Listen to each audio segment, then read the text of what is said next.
Every April Fool's Day, my boyfriend would stage an elaborate, fake proposal as part of a prank coordinated with his best friend, Lexi. Last year, I was so caught up in the moment, heart hammering against my ribs as I reached for the ring, that I didn't notice the mechanical trap hidden in the velvet box. It snapped shut on my finger. I screamed in genuine pain. Jackson and Lexi just roared with laughter, completely oblivious to the fact that my finger was turning a bruised, sickly purple.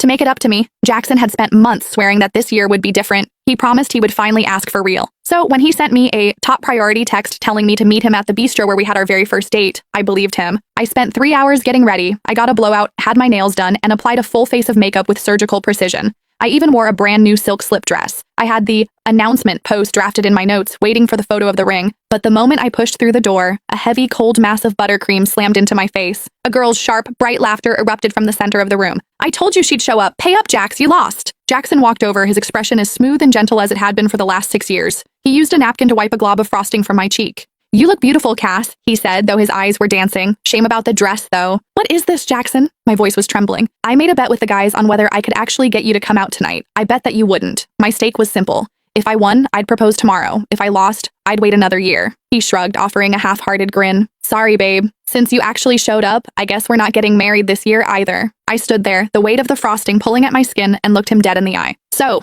you know what tomorrow is?" He laughed, dismissive. "Of course I do. Our 6-year anniversary. How could I forget?" The sticky sweetness on my face felt suffocating. In that moment, the realization hit me with the force of a physical blow. Our anniversary would always play second fiddle to a prank, and I would always play second fiddle to Lexi. I reached down and slid off the simple silver band we'd worn as a promise set since college. "Then we're done. We're breaking up." The sharp clink of the ring hitting the hardwood floor silenced the entire room. Jackson's brow furrowed. "Don't do this, Cassie. It's just a little cake. I'll help you clean it up when we get home. You know Lexi. She used to play way rougher than this. She's actually being restrained tonight for your sake." He stepped closer, his voice dropping to a low, warning hum. "I went to a lot of trouble to get everyone here. Don't make me look like the guy who's dating someone who can't handle a joke." Lexi slumped onto the velvet sofa, her face a mask of exaggerated poutiness. "Seriously, Cassie, it was just a laugh.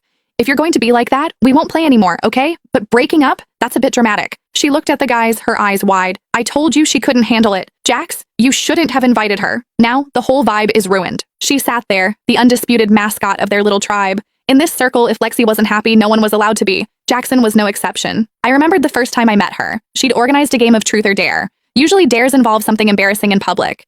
Her dare for me was to perform an intimate sound right there in front of the group. When I told her I didn't appreciate that kind of humor, Lexi's eyes instantly welled up. She'd bolted out of the room. The entire group, Jackson included, had chased after her to comfort her. The party that was supposed to be my welcome ended with me sitting alone in a dark apartment,